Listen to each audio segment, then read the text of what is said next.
Hey everybody, it's Miss Drake. We are gonna start today. It's Tuesday, 4/28. We are doing the radical equations notes, day 1. So this week we're just gonna spend learning how to solve radical equations. I think you've probably seen this before, so hopefully it will not be brand new. We're gonna be doing two different types. One that just has one radical in it, and these are the steps that we're gonna follow if it just has one radical, like number 1. See how there's only one there? This side has a radical and this is just a constant. Then number 2 has two radicals, so I get one radical on each side of the equation. So those are the two different types we'll learn how to do today, and then we'll just build on those the rest of the time. All right.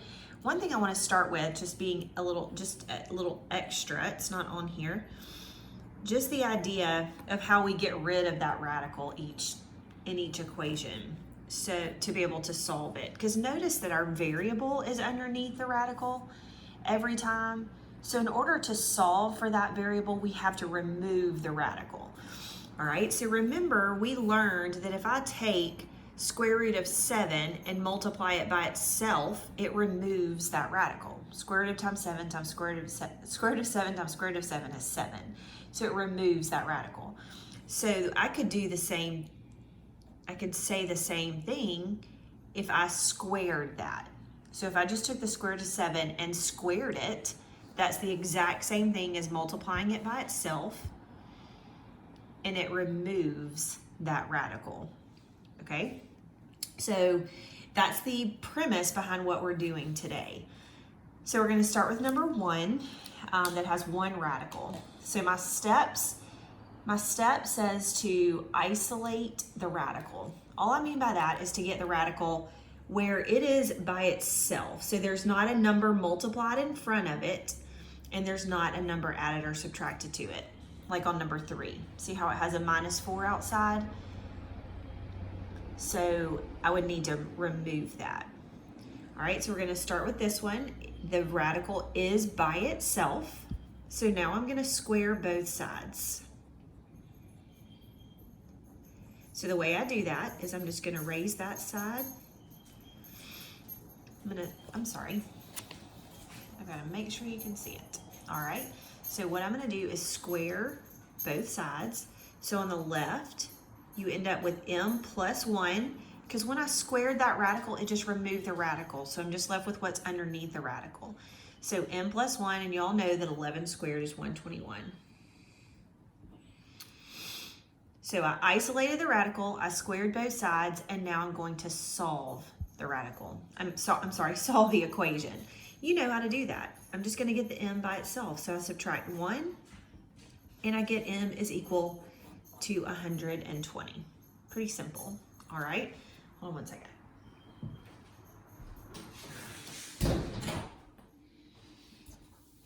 All right, so now we're gonna do the one where we have two radicals. So we're gonna get one radical on each side of the equation.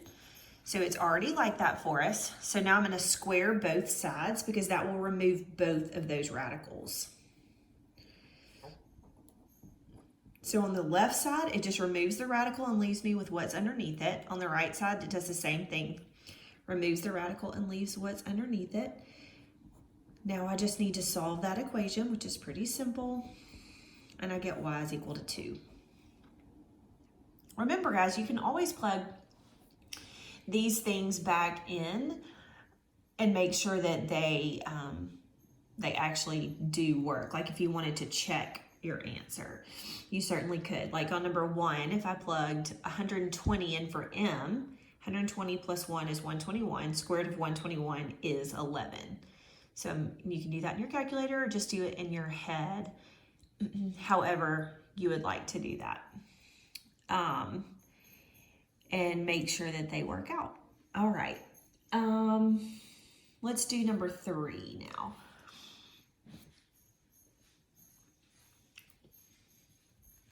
All right, so this is one where I just have one radical, and I want this radical to be by itself.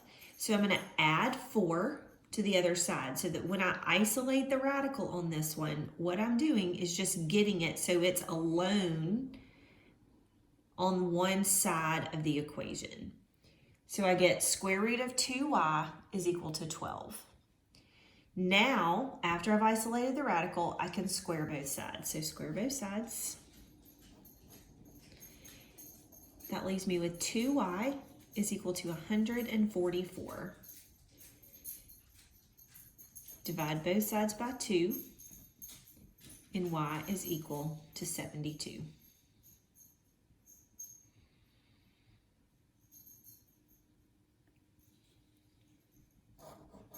All right, so now number 4. This one has a little bit more going on, but I want you to look at it. Does it have one radical or two? It just has one radical. So we're gonna follow these steps.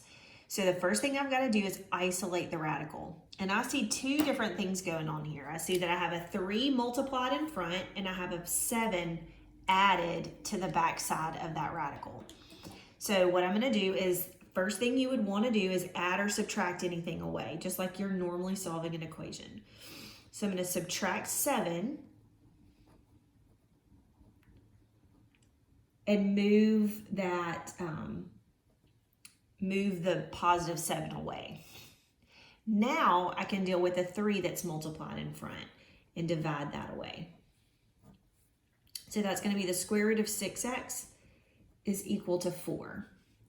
So now that I've isolated the radical, I can square both sides.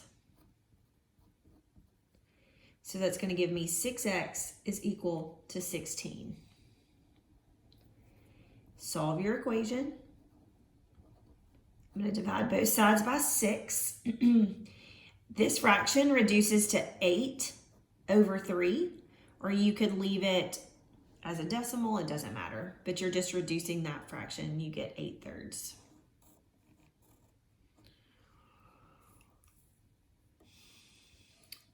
All right, the next one, I look at it and I only have one radical, so I'm going to start with isolate the radical.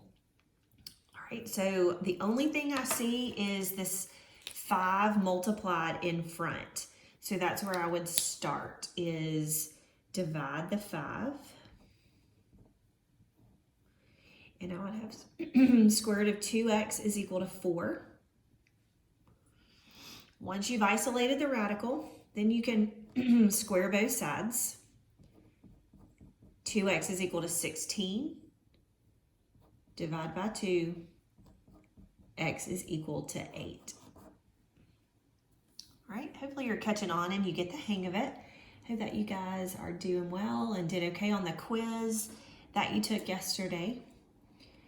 All right, number 6, it is one radical, so I'm going to isolate it. I don't see anything in front of it or anything added or subtracted to the end of it. So I'm going to go ahead and just square both sides because it is already isolated. On the left side, I'm left with 3n. On the right side, I'm going to square this fraction. All you do is square the numerator, which is 1, and square the denominator, which would give you 4. So no problem there. Okay, don't let that worry you, or you can put it in your calculator. The next thing I need to do to solve this is divide both sides by 3. So remember that if you can do 1/4 divided by 3 in your calculator, or the way that does is you multiply by the reciprocal of the denominator. The denominator is 3 over 1, so if I multiply by the reciprocal, then that would give me 1/3. So I'm going to do 1 in the top, and then 4 times 3 is 12. So my answer is 1/12. But if you put that in your calculator, you can just do, 1/4 divided by 3 in your calculator if you want to. But that's your final answer. All right, number 7, I have a radical on both sides. So the reason we've got to follow the different steps is because if I have 2 radicals, I can't isolate the radical. Because if I divide by something or add or subtract something to the other side, then it creates the same problem on the other side of the equation. So if you have 2 radicals in an equation, I want you just to get one radical on each side of the equation.